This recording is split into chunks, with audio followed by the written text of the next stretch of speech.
What's up guys? Kumusta kayo? It's me again, Joseph Kate. So for today's video guys, let's talk about paano nga ba mag-order ng GCash card or GCash debit card. So consider siya as debit card guys kasi nakalink siya sa GCash account ninyo. Tapos yung gagamitin yung pera doon is parang sinave nyo lang din sa GCash. So consider siya as GCash debit card. Pero yung tinutukoy ko is yung card ng GCash which is ito. Yun yung itsura niya. Ayan, tignan nyo. I-share ko sa inyo guys kung paano nga ba mag-order at saka kung magkano nga ba yung card fee or kung magkano yung presyo ng GCash card na yan or yung GCash debit card na yan. And then of course, i-share ko sa inyo kung paano mag-fill out ng address kasi i-deliver siya sa bahay ninyo. Kaya naman dapat aware kayo kung paano i-fill out yon kasi kapag nagkamali kayo dyan, magkandaligaw-ligaw yung delivery ng GCash card ninyo or GCash debit card. Pero bago yun, nais muna kitang imbitahan na mag-subscribe sa YouTube channel ko kung bago ka pa lang kasi marami pa po akong isi-share ng mga tutorials, knowledge, and experience of mine in the future. Kaya naman huwag niyong kalimutan mag-subscribe para updated kayo lagi sa mga vlogs na i-upload ko. Yun lang po at sobrang maraming salamat po. So as you can see guys, here, ayan, naka-open na yung GCash ko kasi kailangan nyo talaga munang buksan yung GCash account ninyo or yung GCash wallet ninyo. So pagkabukas ninyo, makikita ninyo yung balance, yan. At saka kung ano-ano pa dyan. Nandyan yung send, load, transfer, bills, GSave, cards, tap to pay, commute. Huwag mo nang pansinin yung balance ko guys kasi mahirap lang ako. Crisis kasi ngayon, 21 pesos lang yung laman. Click ninyo yung cards para makapag-order kayo ng bagong GCash card. Pagka-click ninyo yan, yan may nakalagay di ba na parang kulay red tapos new card yung nakalagay.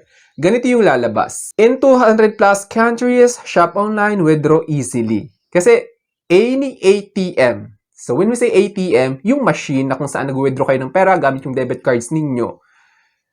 Insert nyo yan, tapos pwede na kayo makapag-withdraw dyan.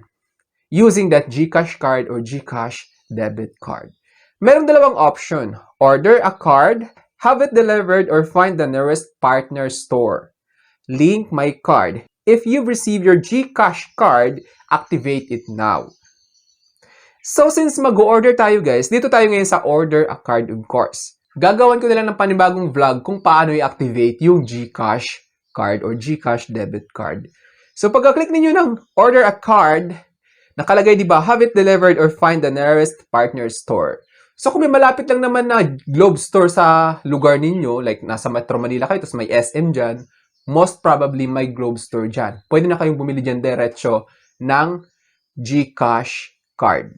So yun, share ko lang. Then i-click niyo yung order card. Pagka-order niyo ng card, nakalagay, order a card, send me a card, buy in store. So as you can see, nakalagay is coming soon. Kasi na-detect ni GCash, sa location ko ngayon is walang malapit na store or partner store nila. Fill out a form and we'll deliver it to your doorstep. So ngayon, if o-order ka, via online, ipapadeliver sa inyo, fill out mo yung address of course. Then, i-click nyo ngayon yung send me a card. Pagka-click ninyo, yan, nakalagay na yung card information. Nasa step 1 na tayo. This is the card you will receive. Please note that it is non-refundable.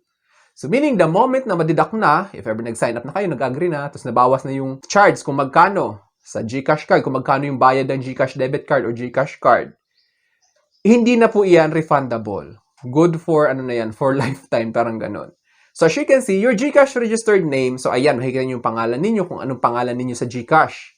Then, andyan na yung card na yon. So, as you can see, guys, customized siya. Nakapangalan sa inyo, ayan, nakikita nyo may pangalan. Siyempre, ibablog ko lang for confidentiality. Then, yung GCash card niya, guys, is 250 pesos.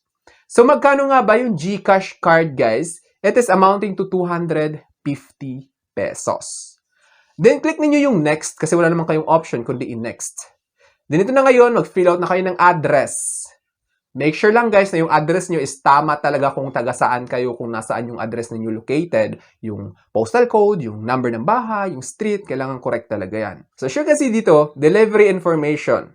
Contact, recipient's name, ayan makikita nyo. Tapos, of course, kung sino yung mag-order, ikaw syempre.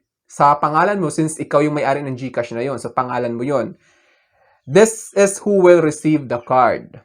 Mobile number, kung ano yung mobile number kasi nakalagay dito, this is where we'll contact you regarding delivery. So, make sure lang guys na yung ilalagay nyo sa mobile number is na-access nyo talaga. Huwag yung hindi nyo na nagagamit na cellphone number or mobile number. Delivery address, ito na yung crucial part or pinakamahalagang details na kailangan talaga tama yung pagka-fill out ninyo. Yung delivery address, dapat select nyo yung province, kung ano yung probinsya ninyo, city or municipality, kung ano yung munisipyo ninyo, kung ano yung barangay, at saka yung zip code. Kailangan yung zip code, guys. Then, as you can see, dito, may landmark optional. So, I suggest, guys, nilagyan nyo dyan ng note kung ano yung dapat nilang gawin. Para at least, maging aware si rider kung ano yung gagawin nila para sure na makuha ninyo yung card. Lagay, tulad yan, pakitawagan po ako, ganyan. Para at least aware sila na gusto mo tawagan kanila. Para yun, makuha mo yung GCash card niyo or GCash debit card. Then, i-click mo yung next.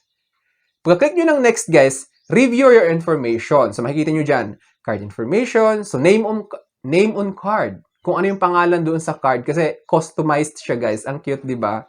Delivery information, andyan na yung summary ng address ninyo. Ayan, nakikita nyo naman. Then, card fee breakdown. GCash card is 185 pesos. Tapos, yung delivery fee is 65 pesos. Total niya, 250 pesos. So, ganun yung, kumbaga, although yung GCash card is 185 lang, including delivery fee, so 250 pesos pa rin siya. Kaya, considered pa rin na yung GCash card kapag in-order mo online, 250 pesos yung presyo niya. Ngayon, kailangan nyo mag-agree sa terms and conditions, guys, of course, before kayo makapag-proceed na okay na, before mag-proceed yung processing ng requesting ng card ninyo sa GCash or GCash debit card, kailangan nyo muna mag-agree as you can see. I acknowledge that the foregoing fees are not refundable. By proceeding, I agree to. So, kailangan mo check yung box na yan, guys, para maklik ninyo yung confirm. So, after that, nakapag-agree na kayo, lahat-lahat, then you are good to go. Ipaprocess na nila ngayon yung requesting of GCash debit card o GCash card. Yung 250 pesos, i-deduct sa wallet mo, sa account ninyo, sa GCash of course. Tapos, take note lang guys na non-refundable siya. Meaning, pag na-deduct na, wala na kayong habol doon. Since nag-agree kayo dito, I acknowledge that the foregoing fees are not refundable by proceeding. I agree to. So, meaning, you agreed on it. Ito guys, take note lang guys sa GCash card ninyo. Ingat-ingat lang kayo dyan guys kasi it contains confidential details, no? Kaya naman, kapag na-set up na ninyo, nalagyan na ninyo ng PIN, huwag mo pong ibaro-balandra kung kani-kanino or kung saan-saan kasi nakalink yan sa GCash wallet account ninyo. Ngayon, kung may laman yung GCash wallet account ninyo, tapos nakuha pala ng taong alam din yung PIN kasi may PIN yan na ilalagay ninyo, kailangan yung i-set up, maaari nilang makuha yung pera na laman ng GCash ninyo. Kaya naman, be aware kayo guys. Make sure na keep it confidential. The confidentiality must be kept to yourself, no? Yung PIN, lahat-lahat, yung OTP kapag may dumating, make sure lang guys na i-report ninyo agad sa GCash para at least maging secured yung account ninyo sa GCash para hindi kayo nawawala ng pera to avoid unauthorized transactions. You should be aware those things. So I think that's all for now. Sana may na-share ko. Don't forget to subscribe for more videos. It's me again, Joseph Kate, that says, we don't have cash because we go for cashless transactions. Bye-bye!